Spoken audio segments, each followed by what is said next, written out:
good afternoon, everybody. Welcome to episode 111 of Silver Lining for Learning. It's been a great ride. And today we're really introducing some sort of another institutional innovation. And this innovation is surprising, but also not surprising. And this is about K12 schools expansion into higher education. And that is why do K12 schools want to build graduate schools? What are they doing? And what's the implication for higher education? And we're very fortunate today to have been able to invite Ben Daley, the president of High Tech High Graduate School of Education. Many people know about High Tech High, but I don't think as many people know about the graduate school there. We also have lucky to have Lin Lim from Bridges Academy, Bridges Graduate School of Cognitive Diversity, and Kim Vargas of the same graduate school. And that's another actually exceptionally interesting graduate school built by the Bridges Academy. So today we'll start with Ben to talk briefly about what is High Tech High Graduate School of Education, what you guys are doing. And then we'll follow up with Lin Lim and Kim Vargas, and then we're going to follow up with more questions. Ben, why don't you get started? Also, give us a little bit more introduction about yourself as well. Okay, that's a handful there, Yang. Hi, everyone. Ben Daley, currently the president of the High Tech High Graduate School of Education. I grew up in rural New Hampshire, in a small town. I won't tell the whole story, but eventually got to High Tech High in 2000 as a founding physics teacher, where we had plans to open one high school. And we were trying to transform the American high school, the feeling that there was something about the traditional, well, as we would say, the American high schools arguably the least changed public institution in our country. And so we really wanted to do something different and engage kids in different ways in meaningful real work, building on work done by the Coalition of Essential Schools and John Dewey and many others. And so we did that. We started a school. We now have 16 schools in San Diego County, 5 elementary schools, 5 middle schools, and 6 high schools. In 2007, we opened the High Tech High Graduate School of Education. So if you think High Tech High is a dumb name, I don't know how you feel about High Tech High Graduate School of Education, but it's a mouthful and a dumb name, but it's ours and we're sticking to it. And, you know, we, in somewhat of a similar way, felt that we were not getting teachers coming out of traditional schools of education that were prepared for what we were trying to do at High Tech High. And it was at some level a labor market challenge of just like, how are we going to find and prepare teachers to do and school leaders to do this kind of work? And so we launched the High Tech High grad school to do that. I guess one more thing I'll say. So we have a master's program. We have a new teacher preparation program. We have a new leader master's program. That's one chunk of our work. We also do fee-for-service based work with schools and districts around the world, especially around project-based learning, but other things as well. And then we have a lot of grant money to support schools and districts, particularly in kind of discipline improvement, trying to get to better outcomes for all students. So that's a quick snapshot. Thanks, Ben.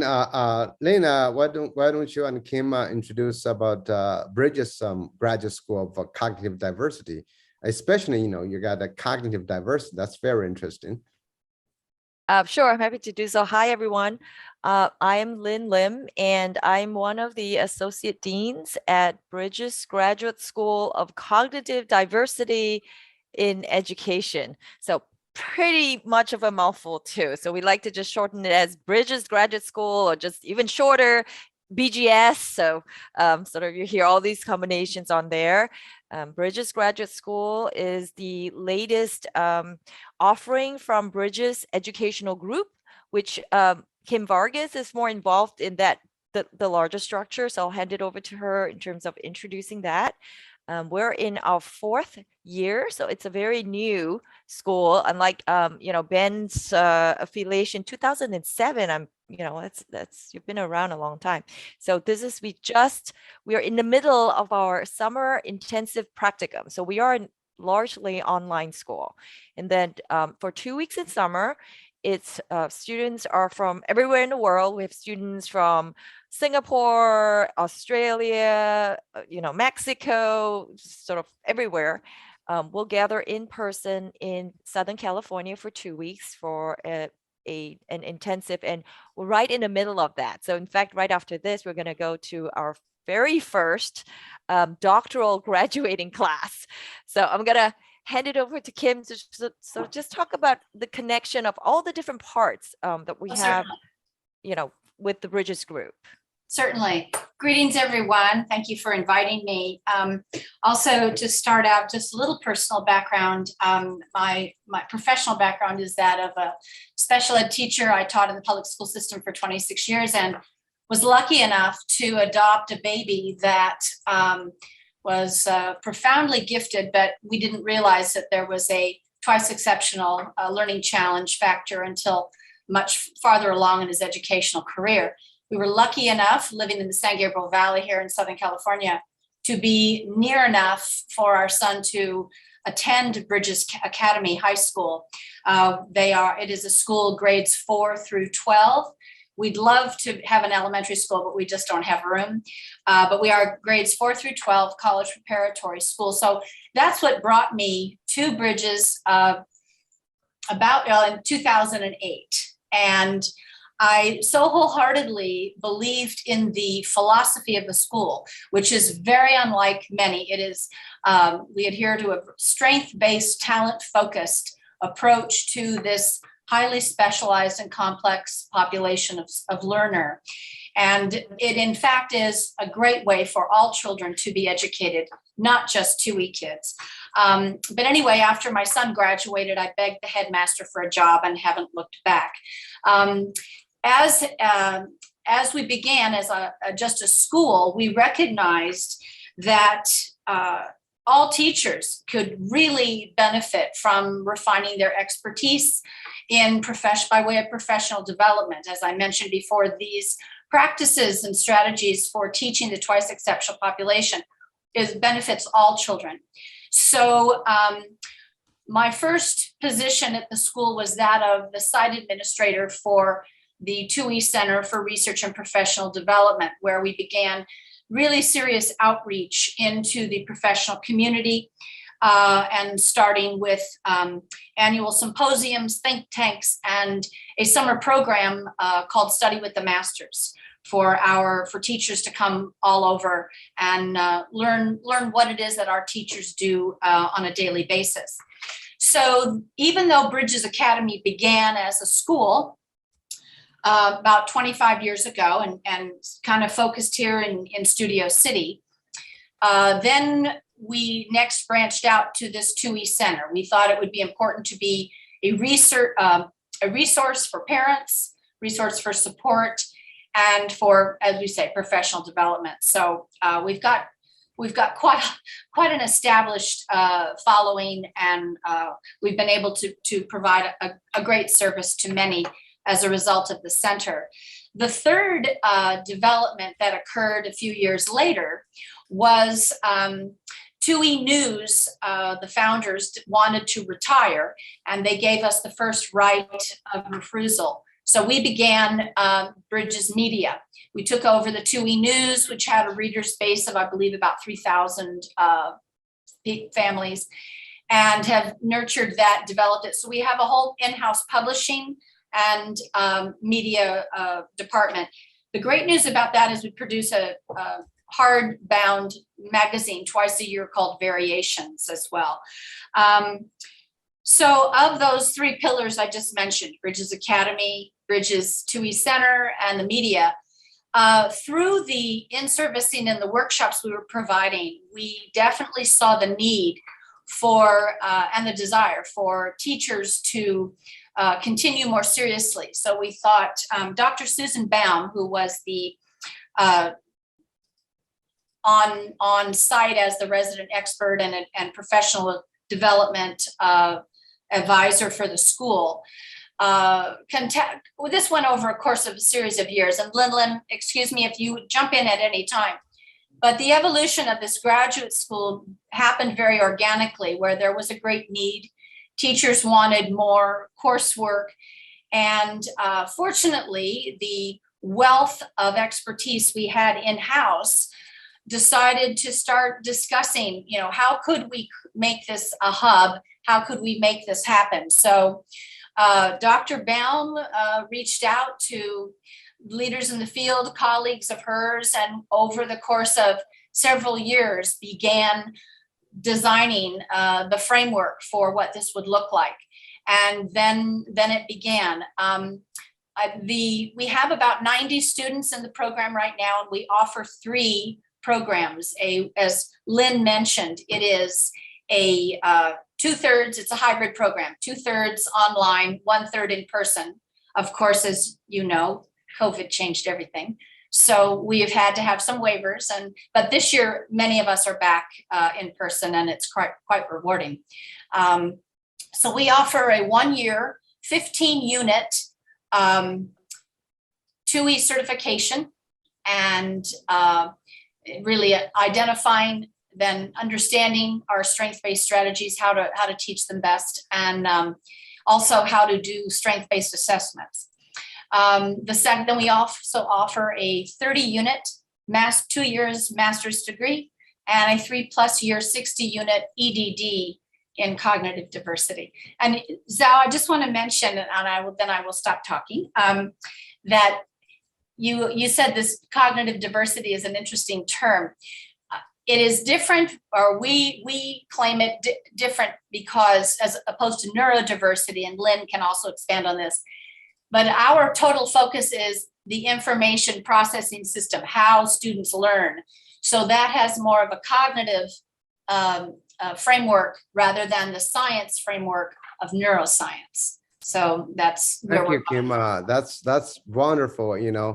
We're talking about a lot of biodiversity, cognitive diversity. It's neurodiversity. I think it's a very interesting terms. I think High Tech High actually also focus on that, on the individual personalized learning. But Chris, you have a question. Chris, go ahead.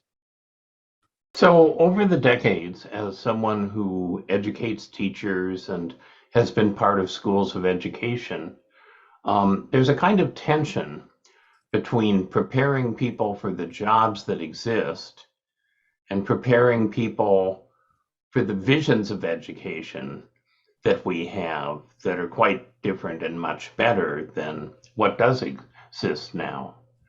And there's clearly a dilemma there. There's no right answer, but each individual and each program ultimately has to put some kind of a stake in the ground and decide how broad or how narrow their preparation is going to be. And I'm curious, for your programs, it seems as if they would be narrow. So that's the first question. Do you see them as narrowly focused on a particular vision of education? And then the corollary would be, is there a sufficient job market for your graduates in terms of how many schools are moving to implement these visions? Lynn, or I'm happy to take it. Yeah, I would like to just address the narrow, the sort of, because it says the first year, if you do the certificate in all programs, whether you're in the master's or the doctoral program, you will also get a certificate. So everybody pretty much does the same courses in different depths. So you get a certificate in twice exceptional education. So twice exceptional, a student or a learner and an individual that's twice exceptional means that you have some areas of gifts. So you're on one side of the outlier of a normal curve, and then you are, formally diagnosed with a disability or learning differences on the other side of the outlier. So from a philosophy point of view, if there's an education that can service students that are on the outer edges of any curve, in my opinion, I think that would also serve as best practices for all other students that kind of fall within the curve. So we are narrow in the sense that we specialize in this population. As a parent of a twice exceptional child that has struggled quite a bit, I think that having, even though we're very specific, if that works, in my opinion, I think that should work for everybody that falls, within that whole range.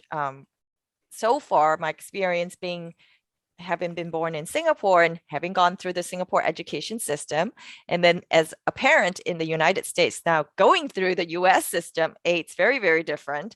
And B, it seems like the traditional education is sort of designed for the center, which then would clearly be unsurprising. It's not going to fit students on the outliers, whether it's one side, the other side, or both. And I'll hand it over to Kim to add on. Gosh, yeah, well, it is, we can spend all day. And thank you, because it's, I think because our program is international, and the requirement is that you have, because we are a graduate program, the requirement is that you have accomplished a bachelor's degree somewhere. So you don't necessarily have to be an educator to apply. We have attorneys, we have pediatricians, people in HR, all walks of life, who are coming to have a better understanding of the intersection of what really happens and what are the characteristics of people who are very intellectually able, very, very bright, and also have something that prevents them from being awesome all the time, some outstanding challenge. And so we call them neurodiverse or cognitively diverse. And so the question, though, that you asked about job opportunities is an exciting one that I have often with my applicants when I'm interviewing. And that is because we are kind of, in my opinion, we are riding the crest right now in our society of being, trying to be more inclusive, be more accepting of diversity in all ways. And this is manifesting in the workplace. Our twice exceptional kids, if we know one thing, Chris, they don't, it's not about fixing them, it's about nurturing what is best. So they become adults and enter the workplace, and they are still very diverse. And that's why there's incredible job opportunities. We have one individual who works at Microsoft who is focused on trying to find out ways to create a more TUI friendly environment in the workplace. And there are, in fact, one of our doctoral students did a study on how to, what do corporations need to know about hiring practices and keeping their employees, sustaining them in their occupation over the years, who are very diverse. So I don't think it's, the job opportunities have been begin touched upon yet. We've got one professor at Yale with us who is working on her EDD, because she sees a need as she's training nursing students and doctoral students, pre-med students, on how to communicate effectively with cognitively diverse patients. So as as these people come to us and we hear about what it is they hope to do, or the professional world that they live in, right now we see these opportunities unfolding. Thank you. I think Pune has a quick comment. Yeah. After Pune, we'll go to Ben Daley. Ben would respond from High Tech High's perspective. Yeah, ahead, this is Pune. a quick comment building on Lin Lim, what you just said about like designing for the extreme conversation that Zhao and I have also had. And, there's the classic example that is given of the design of the peeler. If you remember the OXO peeler, that the design challenge that was given to the team was, can we create a which works for a football player's hand as well as a grandmother who has arthritis? And so in designing for those extremes, you're actually creating solutions that work across the board. And I've often felt, and we've talked about this in the show previously as well, that school, like you said, is designed for this abstract middle, this average, where there is nobody who is that average along all dimensions. And I think what you have done is taken that to its sort of logical sort of limit and saying, let's look at these extremes. And if we can cover that, then guess what? We are going to cover the entire population in some shape or form, which otherwise we would not be recognizing that diversity that's there in each of us. And then when you put a collective, you just get this incredibly multidimensional sort of a space within which you're working as our educational designer. So I just wanted to add that comment there, because this is something that I think I have personally sort of thought about and written about a bit. We've had some conversations about that. You know, Thank you for Punya, sharing. that's a very interesting, because both High Tech High and Bridges have their own very unique educational philosophy. I think when Chris asked that question, we always want to say, okay, how are these guys pushing a new philosophy through higher education to impact more people? So Ben, did you want to respond to Chris' question? Yeah, I love that question. And of course, the answer is it's complicated. But I think that, so I had like, I mean, we could talk about this for the next 14 hours or maybe the next 14 years.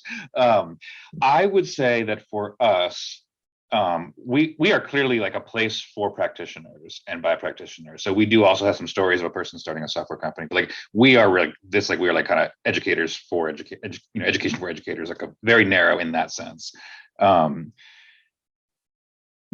And we are also, I would say, trying to serve as a feeder for other schools that are interested in sort of related, similar kinds of visions. So there, in that sense, there is some narrowness to what we're doing. And, you know, so for example, our teacher prep program, it is people leave with a California teaching credential. At a minimum, they need to, like, you know, cover the teaching standards for the state of California. It's actually fairly prescribed. And at a minimum, we need to claim that we're preparing teachers for schools across the state of California. And beyond claiming that, I think that we actually take it quite seriously and are really like, we know that every teacher who leaves our program is not going to come work in high-tech high schools or even in schools that are, you know, very related at all. And so it's something we think about a ton of, how are we really kind of trying to get the right balance of like be situated in a place and not just like preparing teachers for a school with, you know, like sort of arbitrary school, somewhat related to the conversation we're having.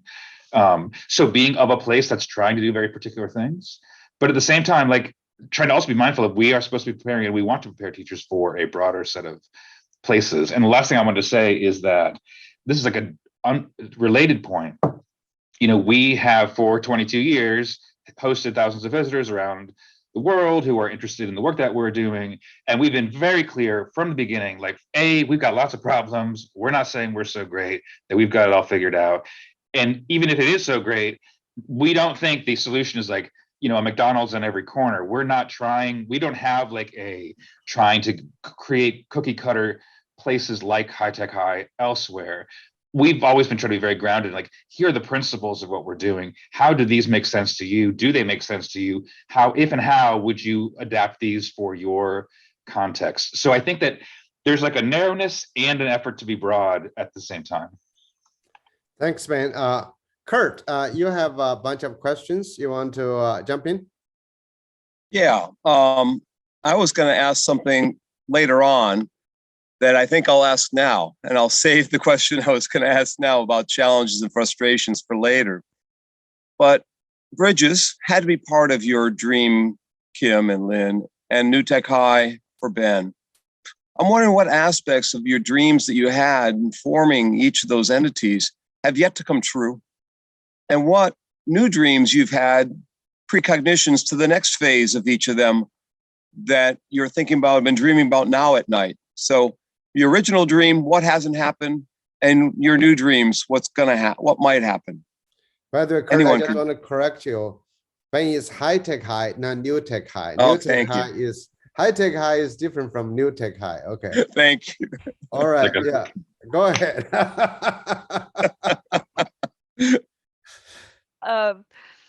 So I'll jump in just briefly. I think there's a lot of currently even misunderstanding, confusion, not clear definition of what twice exceptional means between academic, between general public, between even teachers, and so people, different groups seems to be using, and that's the same for strength-based. When we mean strength-based, I think we have a very particular understanding and applications of strength-based approaches, and that's not always the case. So I think in terms of, and for students coming in, students come in with various levels of personal, professional experience within this sphere.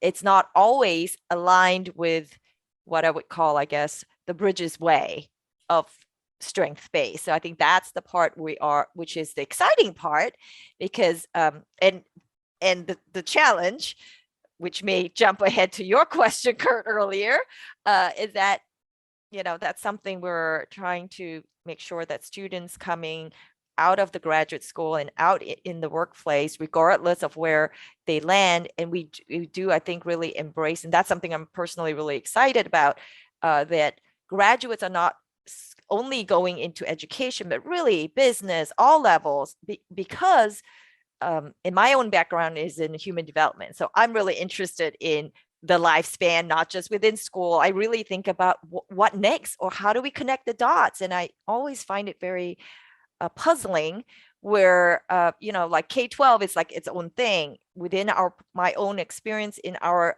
Texas public school where we're located. Even within K12, like elementary was like its own thing. Middle school did its own thing. High school did its own thing. And then you go to college, they do their own thing. Every single college did their own thing. And I'm like, wait, why aren't they connected? And then when you go to the workplace, it's a whole other thing. And I'm like, wait a minute. As human beings, it's like, some things needs to be aligned. It's just, that's the part I puzzle about. So no answer to that, maybe adding to more confusion, Kim? It's very nice of you to ask that question, Kurt. Initially, I was a very active parent at Bridges when my son was here. And while I was a trustee, I fostered entertained a lot of the ideas about what the role of this center could be.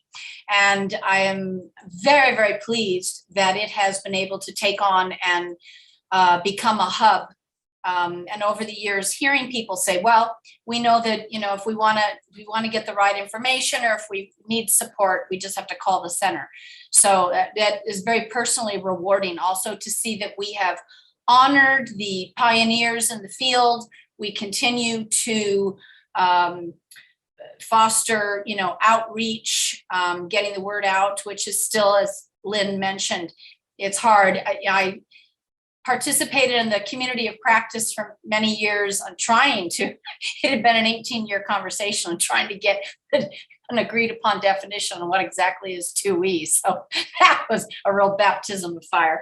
But anyway, we kind of, I think we're all a little more comfortable with that term. In regards of what hasn't manifested yet, we're finally, we're hitting the ground running, and we're seeing this graduate school really take on and it really taken on a life of its own.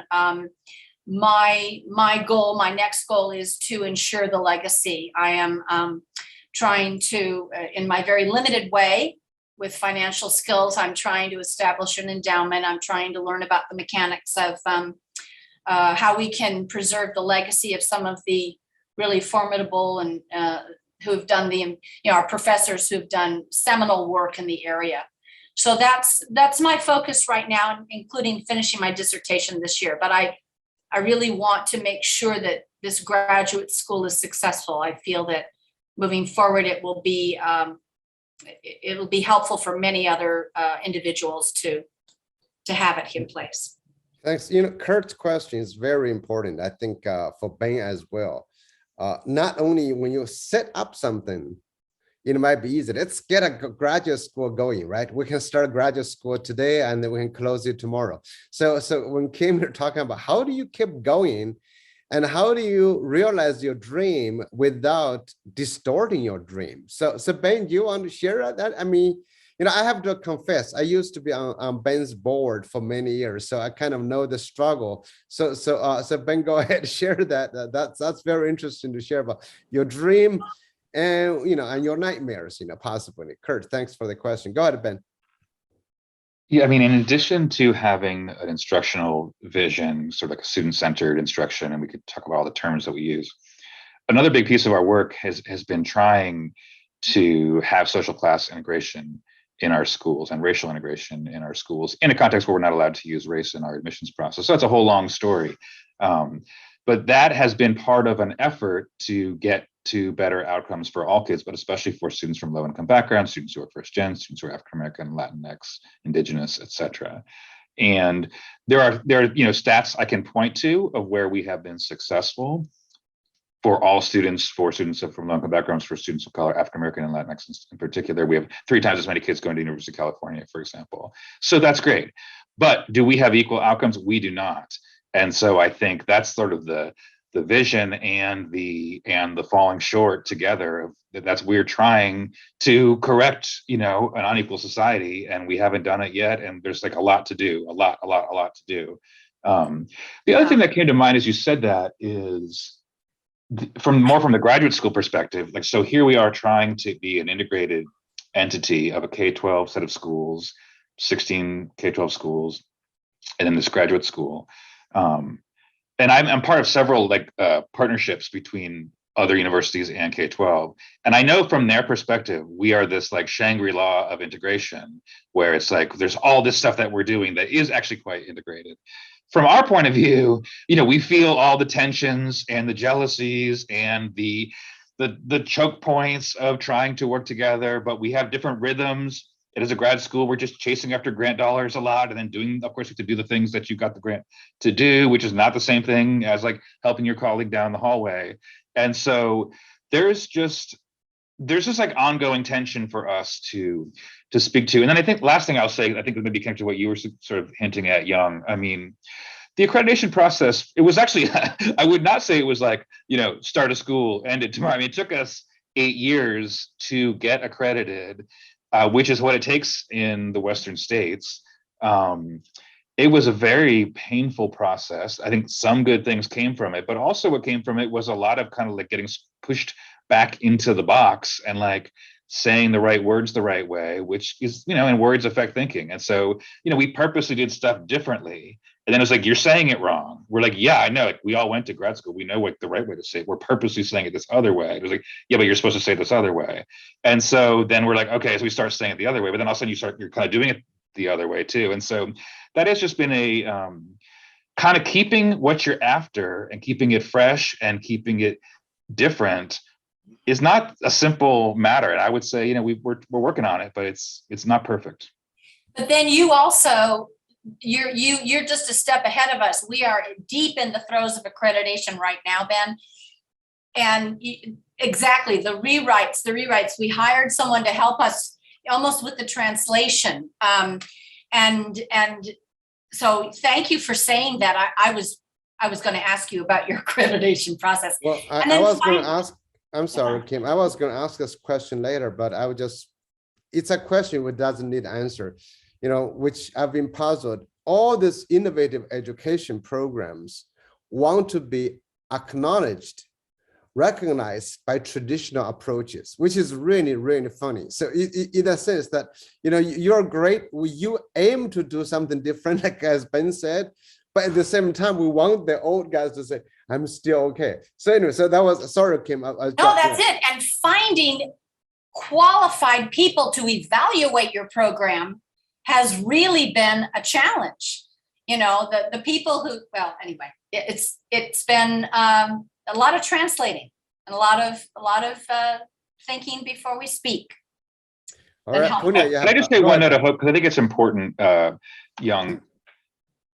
I want to give WASC, since we're both in the Western states, credit. They have really moved from 2007 to today. And I would like to take some small amount of credit for that. But they are much more open to programs like what we're trying to do than they were at the time. And It's been really, I mean, yes, now that we're through the eye of the needle, of course, it's just easier for us, but I'm also serving on various committees. I'm trying to be, pay it forward, blah, blah, blah. And there really has been a big shift. So there is, I think, hope for more space for more innovative work than was true even, only 15 years ago.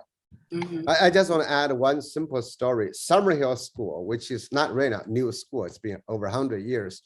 They were taken to court by the British government of education. And then, of course, because they were refusing to follow the orders, and they were ranked like, probably not passing. But then a few years later, they were ranked, to be the best school. It's really just interesting how who judges what is happening. But Punya, you have another question. Go ahead. No, thank you. That was that was one of the questions I had about the challenges of getting quote unquote recognized. And I love what you said, Ben, about that the language that you have to use to get that, in some way you have to be very careful that that doesn't start to infect your original vision, because there is, and maybe there is something to be gained from it, but there is also something fundamental that could be lost. In really sort of asking yourself, like, is this what we want, and how can we phrase it in a way that meets those requirements? But still, I think that was a very, very good point. So there was a question here from one of our couple of our guests, visitors on YouTube.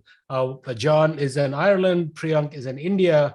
And so the question they have from long-term viewers is, what do you say to our international visitors? I imagine most of these visitors are coming from a pretty prescriptive curriculum. And I don't know who will take that on first. And then Priyank also added, which I didn't manage to put on the chat, that there is, most of the time, there is a huge gap in our work and learning at the school, college, job, and what does it mean for issues of equity, particularly in higher ed and access and things that way. So whoever wants to step in and jump in and respond. I'm happy to go first. For our international listeners, if you already have a bachelor's degree, guess what? You can join Bridges Graduate School to learn more about this. But that's it, separately. We do have in our graduating class 2 students from Kuwait, and they are going to start a 2E school there. So I think and we need more of that conversation, not just locally within the US, but sort of the further away and the more connections we make in different people doing similar things that is within their own culture, and taking the knowledge that we're imparting and seeing which parts fit within your local context and customizing it. I think that's what makes this model that we're advocating very flexible, because it's not really a prescription. It's the general approach, where it's a strength-based approach. We don't have like, okay, here are the 10 steps you do, like that. That's not how we do it. And our cognitive diversity specialization really contains a large component of social justice, because we understand, I think, as human beings from different places with different ethnic backgrounds, living in different parts of the US, it's very different.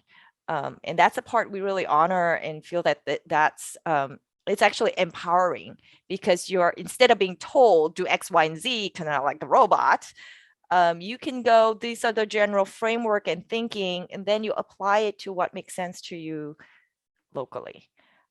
And that involves not just within K-12, I think even more importantly, the interconnection with the workplace, because I guess the point of going to school is to, continue on and be productive and find a job that's, so that connection within all the different parts, I think is something that Bridges Graduate School students coming in with their really diverse backgrounds and areas, that's really eye-opening and very different.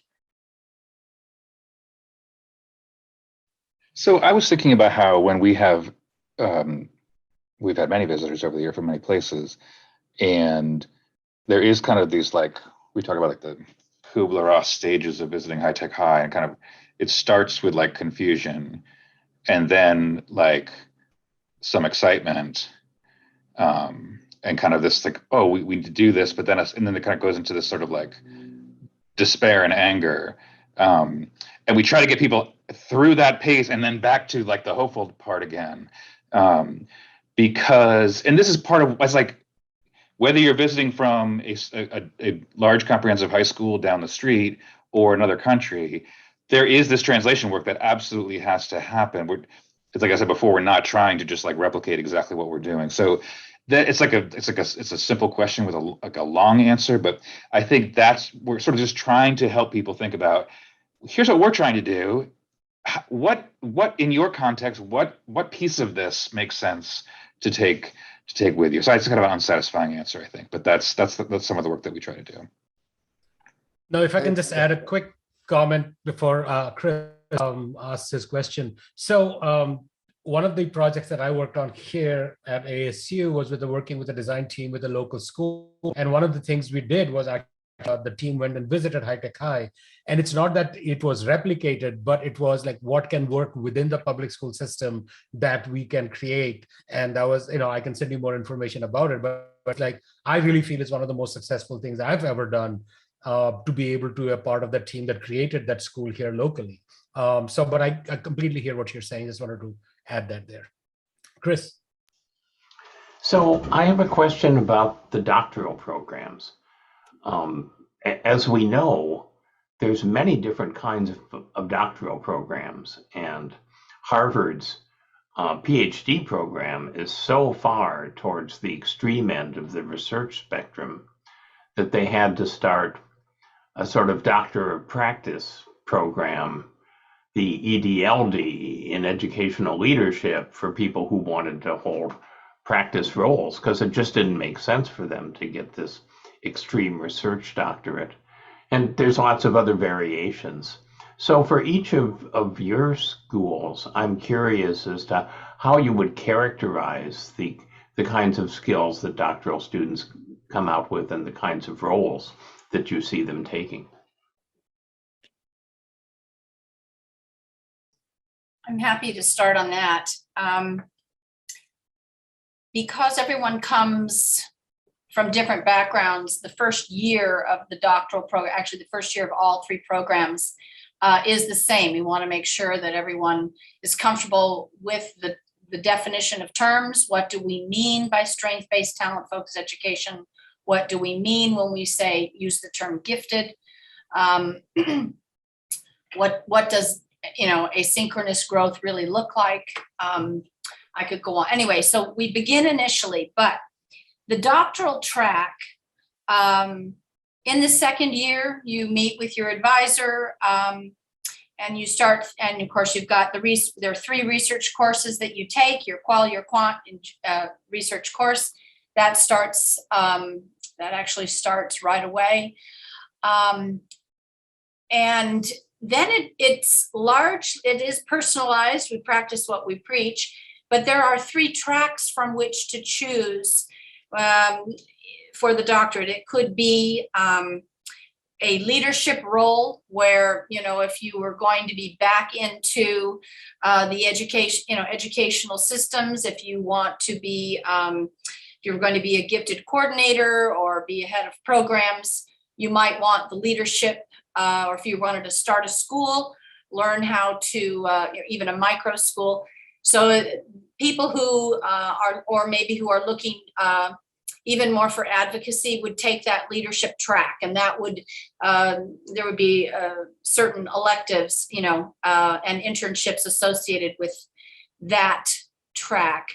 The second would be psychology, and all that implies. For example, I'm interested in 2E girls. I feel it's a highly underserved population. I will be taking the, I'm on that psychology track. And the third is curriculum. So that's more for classroom teachers or administrators, people who would be doing a lot of professional development, maybe want to, actually we've got several of our graduate students who are writing books on programs and that they have implemented. Lynn, do you want to add more? Yeah, I think we have the three areas of concentration. Currently, I also am the internship coordinator. So that's an important aspect of our doctoral program experience. So depending on the case and your personal needs, we do allow students to every student has to take minimum 3 credit hours of internship practical knowledge, where we are going out there and having an opportunity, which I think is rare, relatively rare, or hopefully not now, because I graduated a long time ago. It was very different then, to get a taste of, it's one thing to sort of very theoretical or sort of, oh yeah, in this case you do that, or, whatever it is. And then in real life you go, oh, this is what happens in real life, whatever you're doing. So we do allow minimum of 3 credit hours of practical internships. And the way we do the internships, it's not like, okay, you pick this 10 options. It's not like that. So I really do try to customize it. What is your interest? What are you planning to do with this internship? How does this internship connect to your final project and what your goals are? And then if we have opportunities existing that we're aware of, we'll go, okay, sort of like a matchmaker. I see myself as a matchmaker, sort of, okay, I will introduce you to, this place and talk about it to see if we could work something out. And if it's something we don't have, our doctoral students are welcome to come to us saying, hey, I really would like to work at this place, and this is my idea, like a pitch. So they do a little pitch. And then if it's anything goes, as long as it fits our philosophy, that's strength-based, and, sort of, we want it to really be important to the student and not just be one of those, let's just check the 10 boxes and move on type of thing. So I think in that sense, we're trying our best to meet the needs of really our students, because it really needs to be meaningful to them. I think especially at a graduate level, if you're doing that, it's, you're taking a lot of time and commitment to do so. And you could do up to 3 credit hours of internship opportunities if that's something that makes sense for you. And then the other thing, Lynn, is we chose the EDD title as opposed to the PhD because we really wanted it to be the practical application or the leadership application, Chris. So, but I do know what you mean, publish or perish kind of with the PhD. I'm sitting on one of my internship opportunities is I have the privilege of sitting on a Javits grant committee at the University of Connecticut with Dr. Sally Reese, and so being a part of that process and witnessing how they've really had to punt and shift with COVID and meeting the goals of this grant has been a priceless experience for me moving forward. Anyway, okay.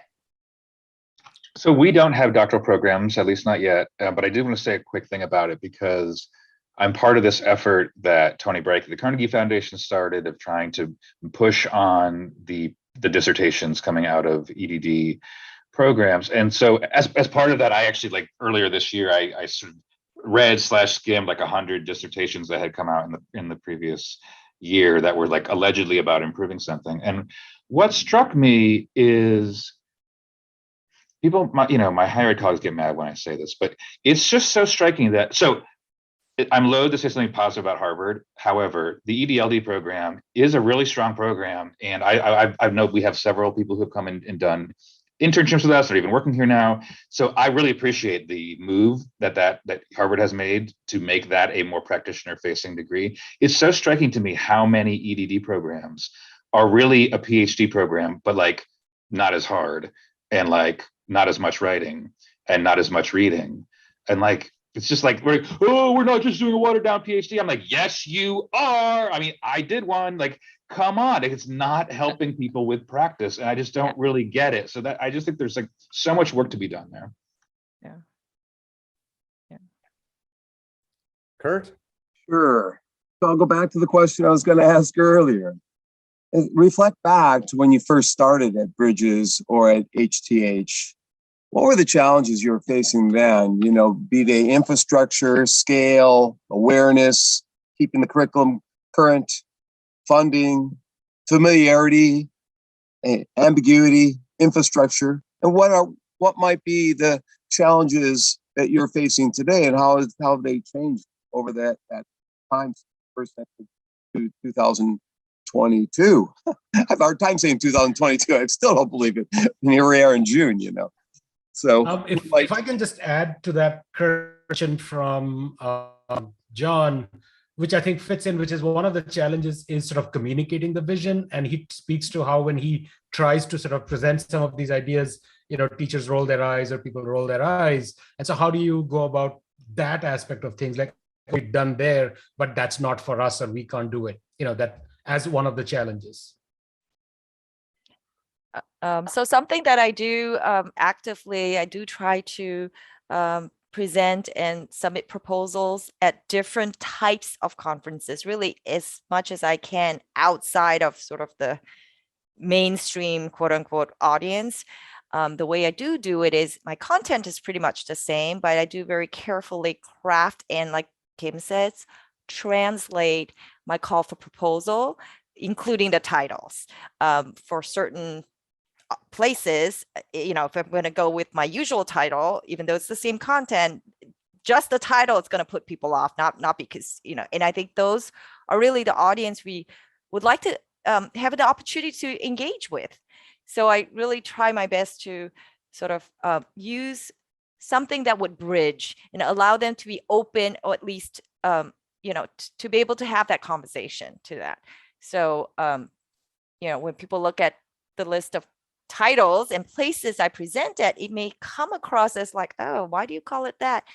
Because we don't call it, a certain phrase anymore. It should be, this other phrase. That is true if you're in that field, but if you're not in that field, using certain terms, even though we might be talking about the same thing, it's just not, it just makes others close the doors.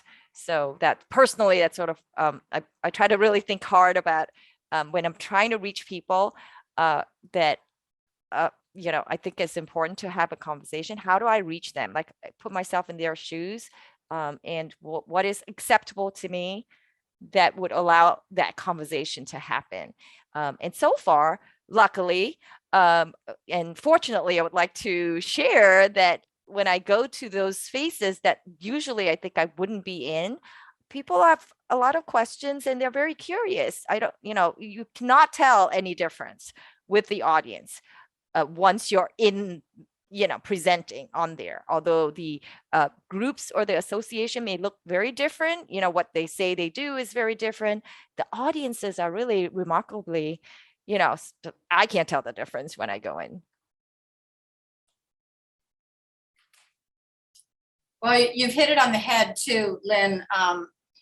It's always important to be cognizant of your audience and the cognitive dissonance. I mean, even just having a discussion about the term gifted, what constitutes gifted. So that could take us off on a tangent. I do think that we are highly specialized because we're, if you consider, loosely with the statistics, 5% of the world's population is considered gifted or bright, and 5% of that 5% would be considered twice exceptional. But they're everywhere. Your general ed teachers find these children in their classroom. And so, our passion is, let's help these professionals even in the regular classroom, identify and then know what to do with these children, because their needs are not being met.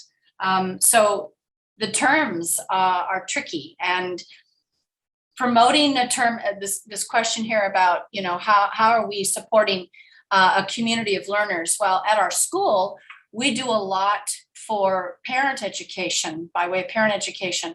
And that's critical. Many times parents are coming into this, they're peeling back the layers of discovery, trying to find out why their child is not having a successful experience in school.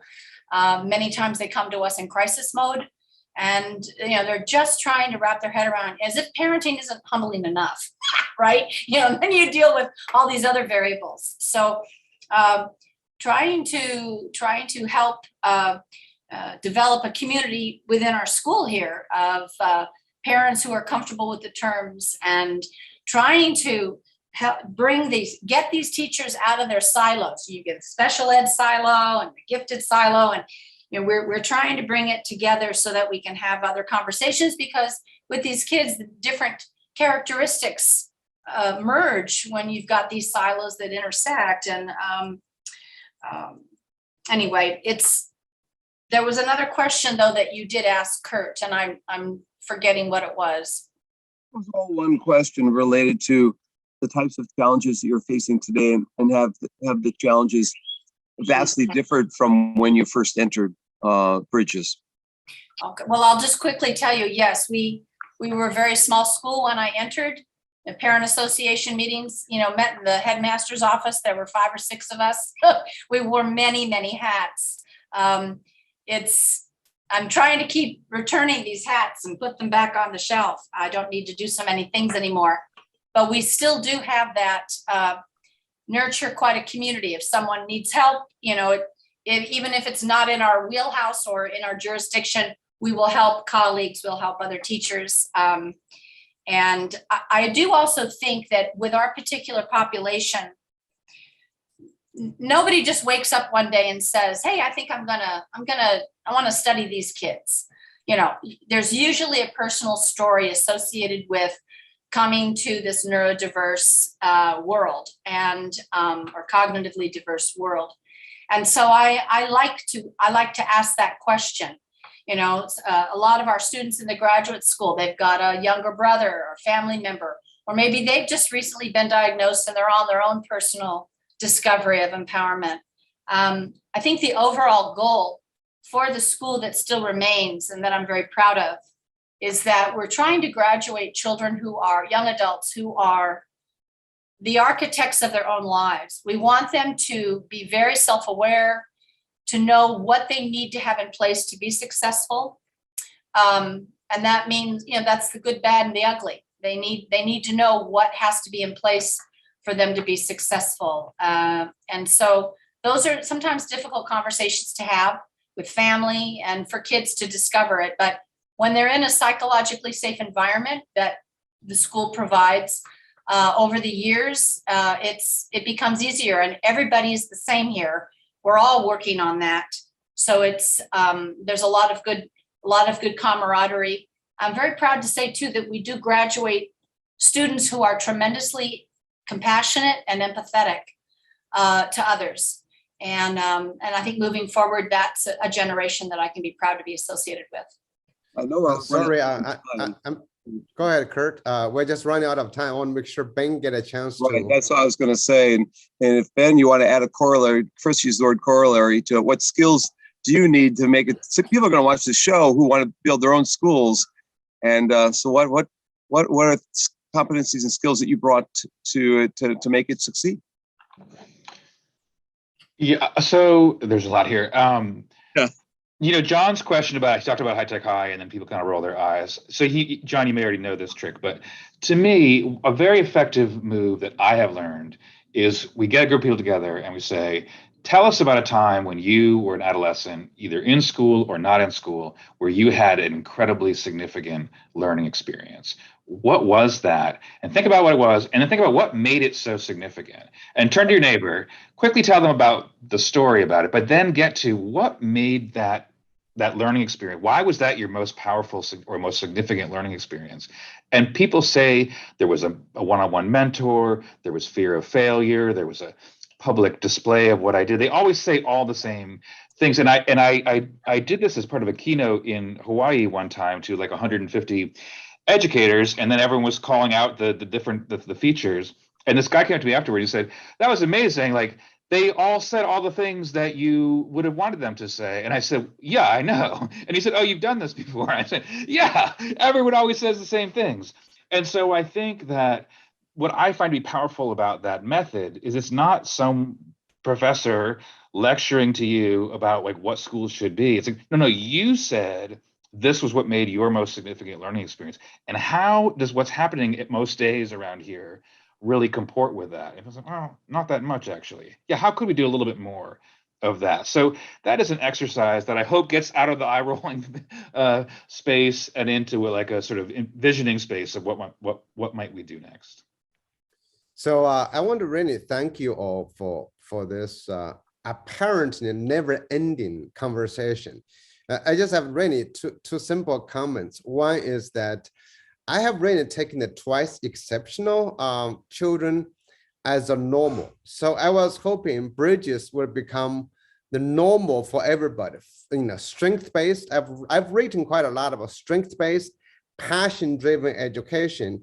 In essence, is in many ways High Tech High is about. So we're really talking about, I think now, Kim, you're thinking about as a small thing, but actually the Bridges model should be actually about every child. So you said 5% of 5%.